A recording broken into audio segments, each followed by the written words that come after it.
Bienvenue au cœur du crime, un podcast issu des archives d'Europe 1. Savez-vous que plus d'un tiers des crimes et délits commis en France sont traités par la gendarmerie nationale? Je m'appelle Yann Kermadec. Je suis commandant de gendarmerie. Je dirige une section de recherche dont la mission essentielle est une mission de police judiciaire.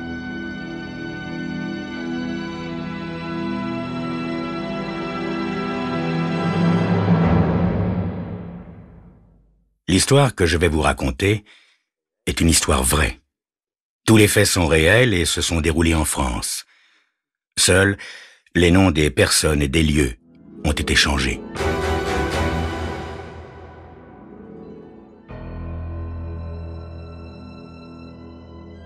Depuis le début de l'été, Grégory la voit sur la plage presque tous les matins. Et toujours avec ce grand cerf-volant orange et noir, orné d'un immense dragon. Ce n'est plus une enfant pourtant. Son corps, harmonieux et bronzé, est plutôt celui d'une jeune femme. Dans les 25 ans, estime Grégory.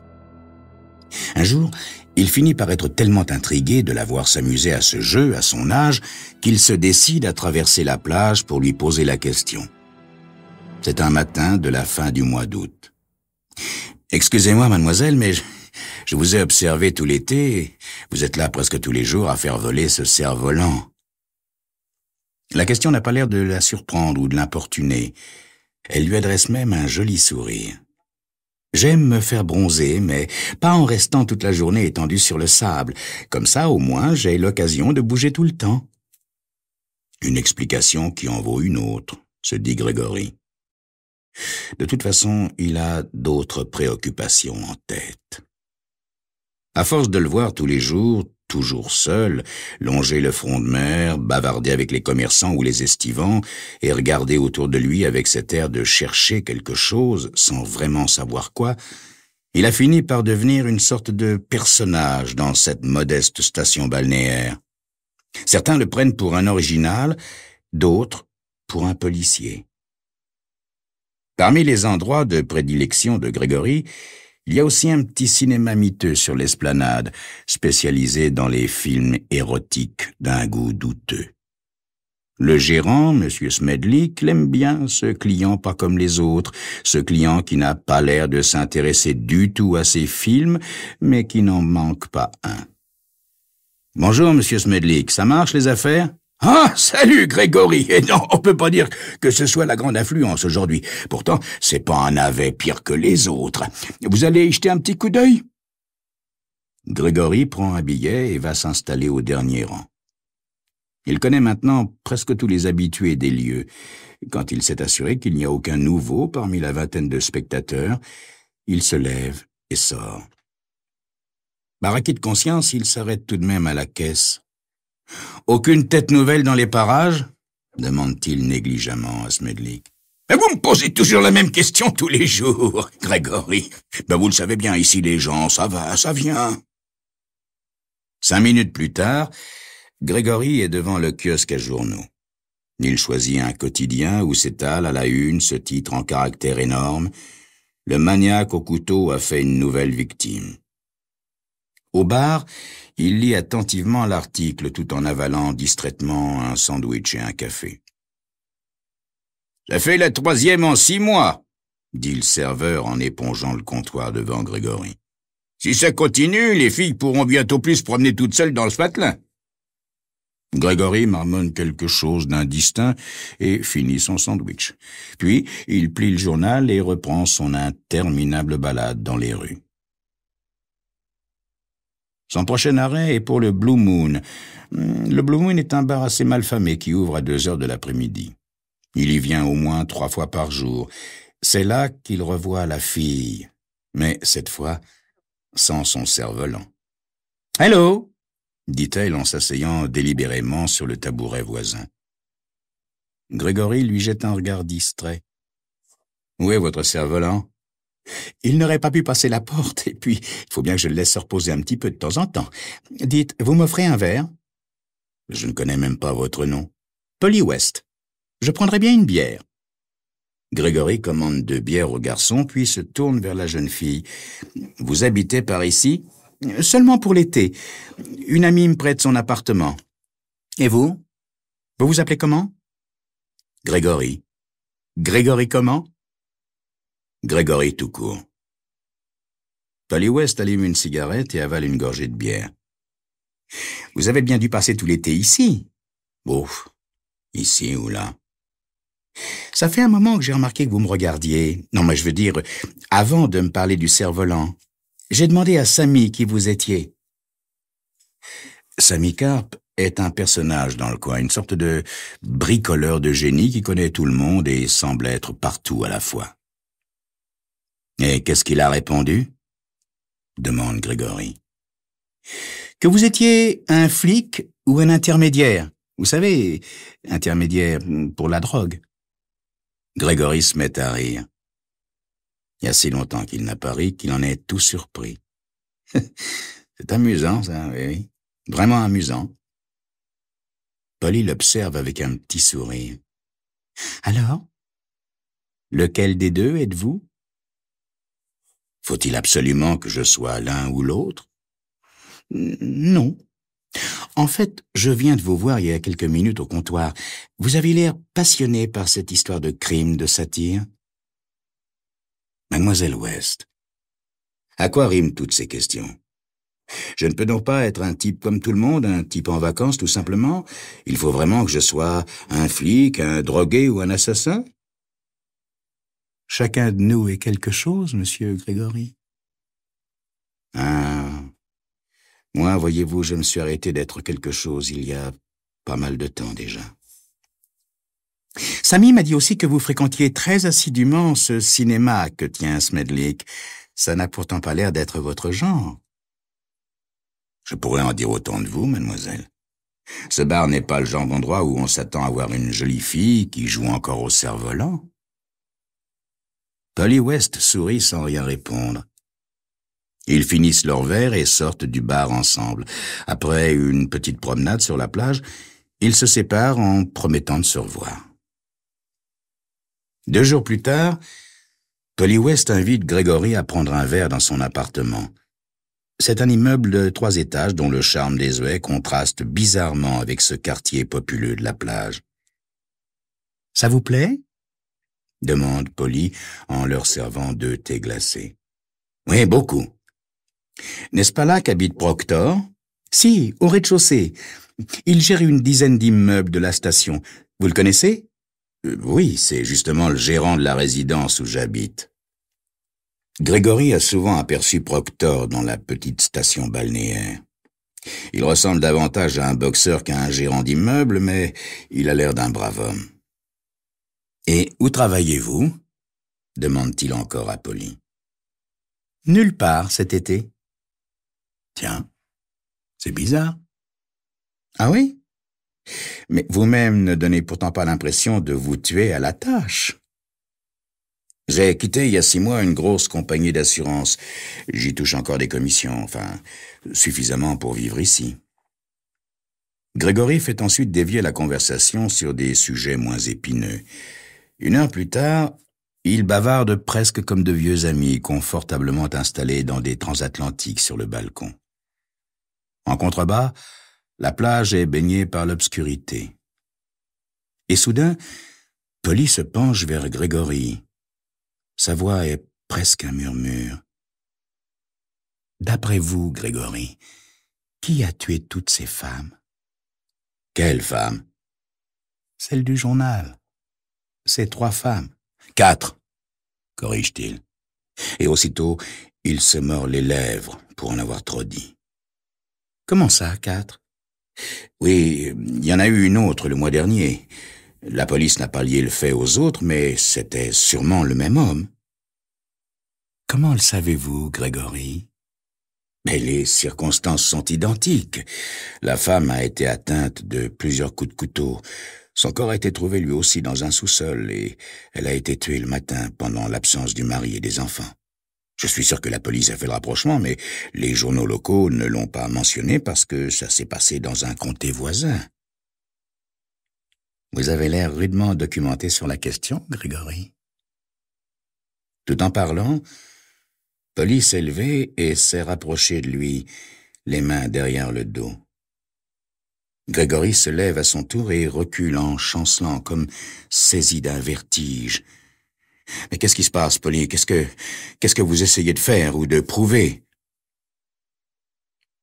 La jeune femme se rapproche davantage encore de lui.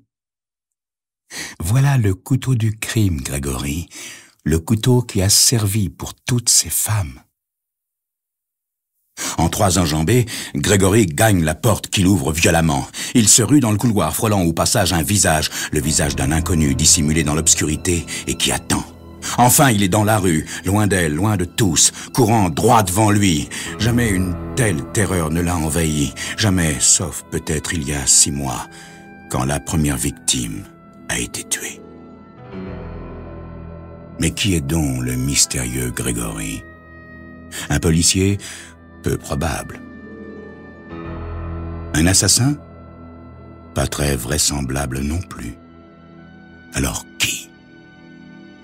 C'est ce que vous saurez dans quelques instants.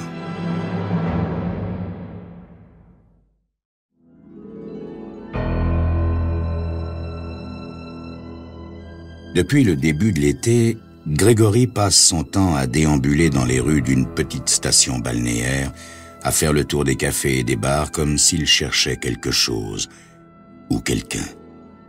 Il semble s'intéresser aussi à une série de meurtres commis sur des femmes dans la région. Un jour, il fait la connaissance de Polly West, une jeune femme étrange qui passe son temps sur la plage à faire voler un cerf-volant. Un jour, Polly West l'invite chez elle et lui montre un couteau. « Le couteau du crime », dit-elle. Terrifié, Grégory s'enfuit. Cette nuit-là, Grégory dort très mal. Quand il se réveille en entendant des coups frapper à la porte, il a l'impression qu'on a frappé toute la nuit. C'est Sammy Carp, le bricoleur de génie. « Vous n'êtes pas malade, monsieur Grégory? Vous m'avez bousculé hier soir en courant dans la rue, comme si vous aviez tous les diables à vos trousses. Et comme je dois aller réparer une télé au 5e, je me suis dit que j'allais voir si vous alliez mieux. J'étais inquiet, vous comprenez? » « Non, merci, Sammy. Mais maintenant, ça va mieux. C'est quelque chose que j'ai dû boire hier, probablement. » « Ah ouais, monsieur Grégory, sûrement cette saleté de vinasse qui vous sert au Blue Moon. Moi aussi, ça me fait parfois un drôle d'effet. » « Oui, sûrement, Sammy. Merci de vous être inquiété à mon sujet, » dit Grégory en refermant la porte. Après une douche rapide, il se sent mieux. Il sait qu'aujourd'hui, il ne passera pas son temps à déambuler dans les rues. Il n'ira pas non plus au cinéma, ni au Blue Moon. Il se dirige droit vers la plage où, comme tous les autres matins, Polly West court avec son cerf-volant. Elle ne se retourne que lorsqu'il est tout près d'elle, et quand elle lui sourit, Grégory a l'impression que la scène de la veille n'a été qu'un affreux cauchemar. Mais cette impression ne dure qu'un instant. « Je voudrais vous parler à propos d'hier soir, » dit-il. « Qu'y a-t-il à dire ? Il y avait un homme qui se dissimulait à 2 pas de votre porte, dans l'obscurité. »« Oui, Proctor, le propriétaire. »« Non, ça n'était pas Proctor, lui je le connais. »« Et alors ?» dit-elle en détournant la tête. « Ce couteau, Polly. Ce couteau, il faut que je sache comment vous l'avez eu. » « Je n'ai rien à vous dire, Grégory. Strictement rien. »« Bien. Dans ce cas, écoutez-moi. Il y a 6 mois, la première victime était ma femme. Nous habitions Cadmousse, à une dizaine de kilomètres d'ici. Je revenais de mon travail et je l'ai trouvée près de la machine à laver au sous-sol, baignant dans son sang, poignardée. La police n'avait aucun indice, sauf une boîte d'allumettes provenant d'un bar appelé le Blue Moon. Alors, quand ils ont laissé tomber l'enquête, je suis venu m'installer dans les parages du Blue Moon, toujours sur le qui-vive, observant chaque visage. Mais, Grégory, comment reconnaîtriez-vous l'assassin si vous ne le voyiez? Vous croyez qu'il portera un masque orné d'une tête de mort et un couteau dégoulinant de sang? Je le reconnaîtrai, Polly, je le reconnaîtrai. Un jour, il reviendra au Blue Moon et je serai là pour l'attendre. Mais il faut que je sache ce que vous faisiez avec ce couteau et aussi qui était cet homme caché dans le couloir. » Il aurait aussi bien pu parler au vent. Polly West garde maintenant un silence obstiné. L'après-midi, Gregory s'attarde un peu à bavarder avec Smedley, le gérant du cinéma. Puis il se rend au domicile de Proctor pour lui parler de l'inconnu qu'il avait vu la veille rôder près de chez Polly. Le gérant l'accueille avec une amabilité teintée d'irritation. « Mais qu'est-ce que vous voulez que je vous dise? Ça peut être n'importe qui, un clochard, peut-être. » »« Oui, peut-être, oui. »« Bon, maintenant, excusez-moi, il faut que j'y aille. On a encore une machine à laver détraquée au sous-sol et Sammy Karp doit passer la réparer. Quand on s'occupe de tant d'immeubles, on n'a jamais fini, jamais. » Gregory descend ensuite vers la plage. Aucune trace de Polly ni de son cerf-volant. Il s'arrête pour boire une bière au Blue Moon en se demandant s'il n'est pas en train de devenir fou, car il faut l'être pour abandonner ainsi son travail et ses amis et se lancer dans cette poursuite insensée. Il a bien un indice, mais un indice si mince. Et soudain, quelque chose que lui a dit Proctor lui revient en mémoire. Il se rue hors du bar et retourne en courant chez le gérant. « Où est-elle? Où est Polly West? »« Polly, mais qu'est-ce qui vous prend? Je crois que je l'ai vu descendre à la buanderie au sous-sol. Mais attendez, attendez !» Gregory est déjà en train de dégringoler les marches comme un fou, 4 à 4. « Ça n'est pas possible, se dit-il. Ça ne va pas recommencer !» Il hoche furieusement la tête comme pour chasser un cauchemar. Mais quand il pousse la porte de bois de la buanderie, il comprend tout de suite qu'il ne rêve pas. Sammy Karp est là, penché sur Polly, brandissant son horrible couteau. Gregory bondit sur l'homme. Aveuglé de fureur, il le manque et se retrouve projeté contre la porte métallique de la machine à laver. À moitié assommé par le choc, il voit Polly étendue à ses pieds, réduite à l'impuissance. Gregory essaie de réagir, mais Sammy lève une fois encore l'arme meurtrière. C'est juste à ce moment que retentit le coup de feu. Un coup de feu qui atteint Sammy à la base du cou. Gregory se retourne péniblement et reconnaît le tireur. C'est l'inconnu qu'il a vu près de la porte de Polly la veille. L'homme tient à la main un revolver de police. Dans la soirée, sur la plage, Polly lui explique tout. « Ça pouvait tout aussi bien être vous, l'assassin, Gregory, vous comprenez ? Il fallait que nous sachions. C'est pour ça que j'ai joué cette comédie macabre du couteau, tandis que Ned attendait dans le couloir. » Oui. Seulement aujourd'hui, Polly, il a bien failli arriver trop tard. C'est vrai. Quand j'ai vu que c'était Sammy, je n'ai même pas réussi à pousser le moindre cri. Vous vous rendez compte? Sammy Karp. Oui, je me rends compte, dit Gregory en se passant la main devant les yeux. J'ai aussi trouvé ma femme près de la machine à laver, et je me suis souvent dit qu'elle l'avait fait réparer. Pour les autres femmes, le scénario était le même. Toutes ont été tuées pendant les heures de travail de Sammy Karp. Vous auriez quand même dû laisser agir la police, Gregory. Vous pensez bien que nous aussi, la boîte d'allumettes du Blue Moon nous a alertés.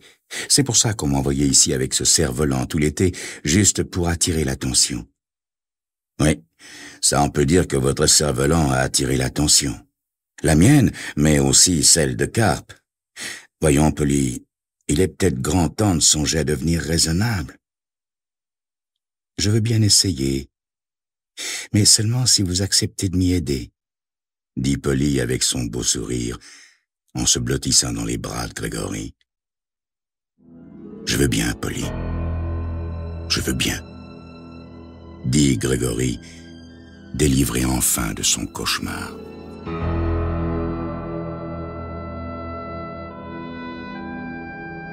Vous venez d'écouter Au cœur du crime, un podcast issu des archives d'Europe 1.